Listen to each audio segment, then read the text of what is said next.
জনপ্রিয় কণ্ঠশিল্পী দিলশাদ নাহার কণা, যার গানে মুখরিত দর্শক হৃদয়। তবে এবার তার জীবনে নেমে আসলো বিষাদের ছায়া।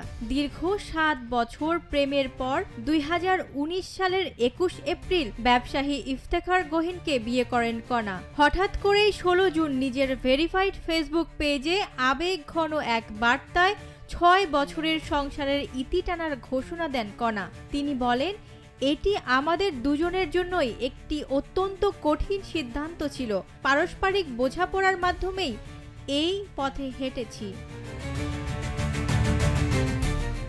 এবার মুখ খুললেন কণার স্বামী মোহাম্মদ ইফতেখার গহীন।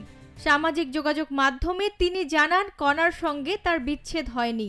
তিনি আরও বলেন, আমাদের কিছু পারিবারিক সমস্যা চলছে, যা আমরা দুজনই সমাধান করার চেষ্টা করছি। আল্লাহ মাফ করুন যদি কোনোদিন আলাদা হতে হয়, তার কারণ হবে আমাদের বহুদিন ধরে চলে আসা পারিবারিক দ্বন্দ্ব।